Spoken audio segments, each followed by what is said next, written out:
Guys అందరికీ good morning. ఈరోజు నేను పచ్చి చేపల పులుసు ఎలా తయారు చేయాలనేది చూపిస్తాను. చూడండి, ఫస్ట్ ఈజీగా అయ్యే రెసిపీ అండి ఇది. అందరూ కొంతమంది తాలింపు వేసి పులుసు పోసి ముక్కలేసి అలా చేస్తారు, కానీ నేనైతే ఈజీగా తొందరగా ఏ విధంగా చూపిస్తున్నాను. దానికి కావాల్సినవి 4-5 పచ్చిమిరపకాయలు, 2 ఉల్లిపాయలు ఇట్లా సన్నగా తరిగేసి కోసేసుకున్నానండి.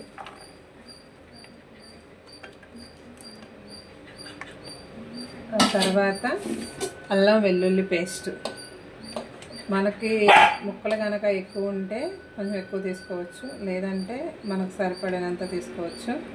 సో నేనైతే కొంచెం తీసుకున్నాను. అలా అన్నీ ఒక దాంట్లో వేసేసుకోవాలి. తర్వాత తగినంత ఉప్పు, కొంచెం ఉప్పు, కారం. చాలామంది మసాలా కారం వేస్తారు, కానీ నేను పచ్చికారం వేస్తున్నానండి. పచ్చికారం అయితే మనం ఆల్రెడీ అల్లం వెల్లుల్లి పేస్ట్ వేసుకుంటాం కాబట్టి పచ్చికారం అయితే చేపల పులుసుకి బాగా టేస్ట్గా ఉంటుంది. చూడండి, ఇలా మొత్తం వేసేసుకొని బాగా కలిపేయాలి.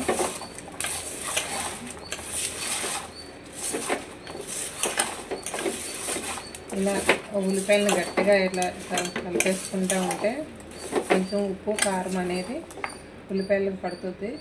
తర్వాత కొంచెం లైట్గా పసుపు, 1 స్పూన్ వేసేసుకోండి పసుపు. ఓకే,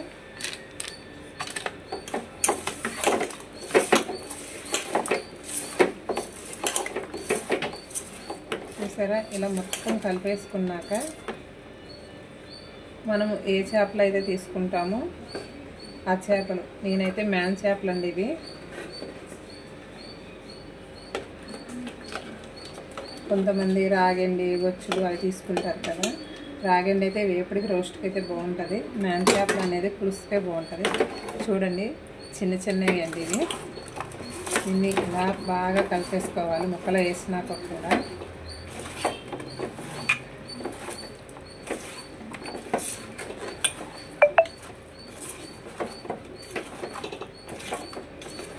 చూసారా? ఇలా బాగా ముక్కలు కలిపేసుకున్నాక కొంచెం దీనికి సరిపడినంత ఆయిల్ వేసుకోవాలండి.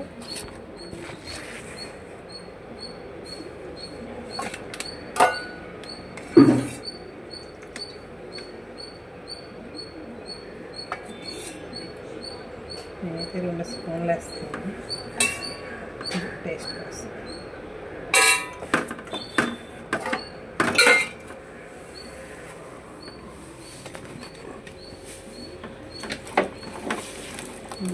బాగా గట్టిగా కలిపేసేయాలి. అంత మిక్సింగ్ ముక్కకి పట్టే విధంగా కలుపుకుంటే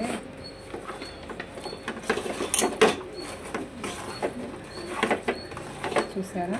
ఇలా దీంట్లో కొంచెము మనం వాడే మసాలా పొడి తెలుసా, నేను ఎవరెస్ట్ ఫిష్ మసాలా వాడుతున్నాను. సో మీకు ఏది అందుబాటులో ఉంటే అది. కొంతమంది చికెన్ మసాలా వేయచ్చు అదా అంటారు, కానీ ఫిష్ మసాలా అయితే కొంచెం టేస్ట్ వస్తుంది.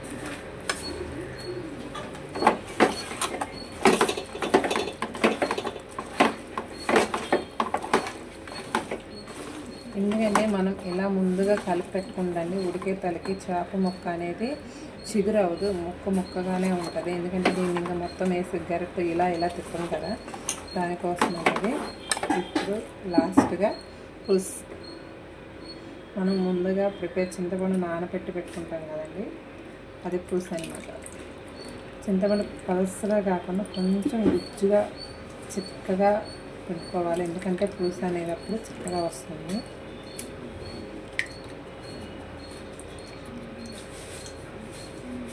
పులుసుని పెట్టండి.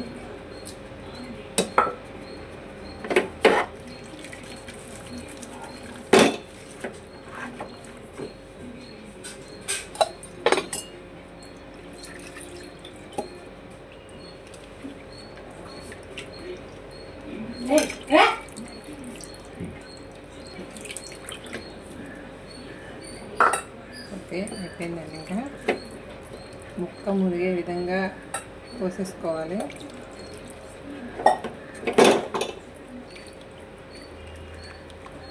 ఓకే,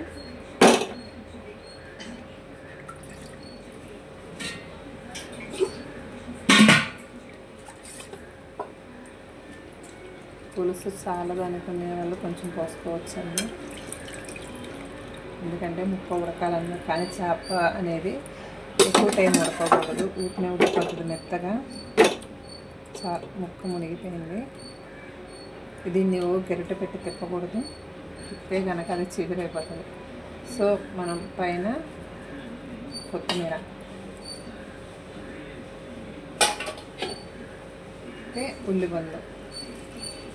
ఉల్లిబంద అనేది ఎక్కువ వేసుకోవాలి. ఉల్లిపాయ కనుక మనం తక్కువ వేసుకుంటే ఉల్లిబంద ఎక్కువ వేసుకోవచ్చండి. కాబట్టి ఇప్పుడు కనుక మనం ఓకే గ్యాస్ వెలిగించేసేద్దాం. దీన్ని ఎక్కువసేపు అనేది ఉడకనివ్వకూడదు. మధ్య మధ్యలో మనం గరిటె పెట్టి తిప్పకుండా దీన్ని ఇలా తిప్పేసుకోవాలి. సో చేపల కర్రీ అనేది 10 minutesలో రెడీ అయిపోతుంది. Okay, bye.